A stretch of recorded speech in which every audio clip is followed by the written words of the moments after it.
Hey guys, and welcome back to my channel. In today's video, I'm going to be showing you what's on my iPhone, Aviation Edition. So if you're interested in aviation apps, if you're a pilot or an aviation enthusiast, this video is for you. I'll be showing you all my favorite aviation related apps that you guys can get as well, and I will also be showing you some Android apps if you're interested in that. So without further ado, let's get into the video. Come on. First app we have to talk about is ForeFlight. Every single pilot you know probably uses ForeFlight, so we have to talk about it. We won't get too deep into it because ForeFlight is a well-known app which, like I said, almost every pilot you know uses. But here's a little preview of ForeFlight. ForeFlight gives you maps, helps you with navigation, even has synthetic vision which you can use in case of an IFR flight or a night flight. But just be careful with the regulations when you're using such things with all these apps. Don't over-rely on these apps. ForeFlight can give you approach plates, airport diagrams, SIDs, stars, departure procedures, and so much more. You can make a quick flight plan, file it, and fly it just on ForeFlight. So, needless to say, it is pretty handy and useful. It is, however, a paid subscription, so you will have to pay for this app. There is a 30-day free trial, after which you will have to pay. There are a bunch of subscription options you can choose from and see which one works best for you. App number 2. App number 2 is going to be FlyQ. This app is a great alternative to ForeFlight and gives you similar features as well. You get maps, approach plates, airport diagrams, and you can even get fuel prices on this app. Now you'll know where the cheapest gas is when you're flying on a cross-country. This app also has a 30-day free subscription and a paid version you can get after that. But here's a little trick. Don't tell anyone. Once your 30-day free subscription's over, you can get a new one and keep making new accounts. So do with it what you will. I always use this app on my phone and on my iPad whenever I need it. It is a great tool and a staple on my phone. I have been using it for years now and I love it. App number 3. The app that we're going to be talking about now is called FltPlan Go. One of my instructors put me on this app when I was first starting to do my flight training, and it has come in pretty handy a lot of times. It does give you a map and helps you navigate if you need it. I, however, do not use this app as much as I use the others I already mentioned in this video because this app has not worked for me before when I really needed it. So ForeFlight and FlyQ have been my go-to over FltPlan Go. It can definitely use a little makeover with the interface, but it does the job. It has, however, when I was flying, when there was not enough network, not worked. So I don't fully trust this app, and this will not be my only app on my phone or my iPad. This will be a backup app. App number 4. Avare. Avare is an Android compatible app that I used to use before I got an iPhone. I used to use this all the time a couple of years ago because it was one of the only Android compatible apps that gave you all the great features that the other apps that I just mentioned do. FlightPlan Go is also Android compatible, but like I said, it hasn't worked for me before, so this one was a great alternative. It also has the moving map feature, gives you the maps, gives you airport diagrams, approach plates, and a lot of other information that you could need on an everyday flight or on a cross-country. You could try it and see which one works for you, and if you're an Android user, Avare is a brilliant app. Next app that we need to talk about is MyFlightBook. This is my holy grail. This is an electronic logbook that you can log your hours in.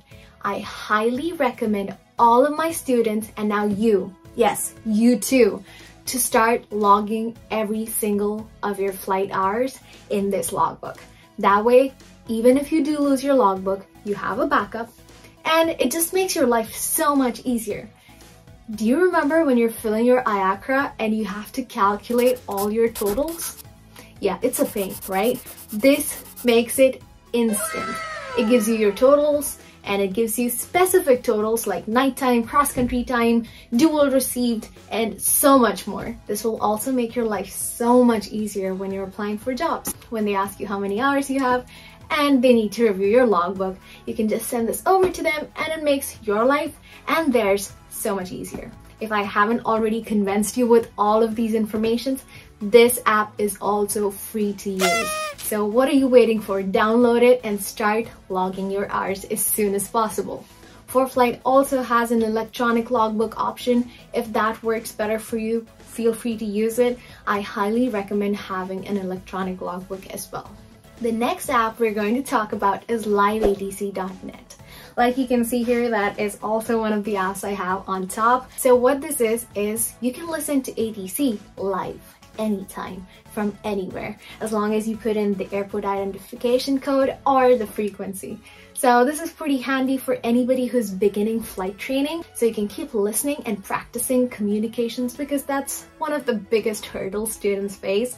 This app is extremely helpful. liveatc.net does have an app version which is paid. I do not recommend this. You can get it for free online.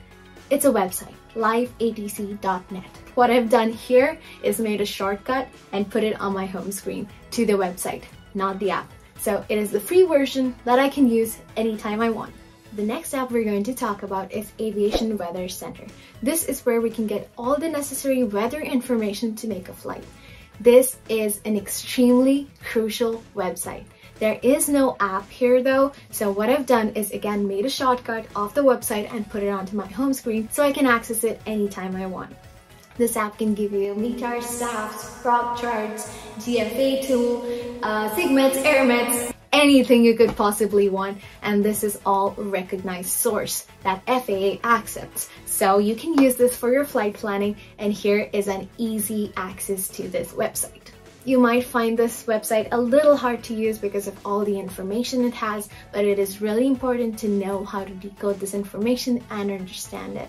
So as you're going ahead and you're training and doing weather and weather services, this will be one of the apps you will come across. The next two apps we're going to talk about is FlightAware and FlightRadar 24. So if you're at home, you hear an airplane go on top of your head, you want to know which airplane it is, you can quickly go into FlightRadar 24 and see which airplane is flying over you at that moment. You'll get its tail number, you'll see where it originated from, its destination, its flight path, its airspeed, and so much more.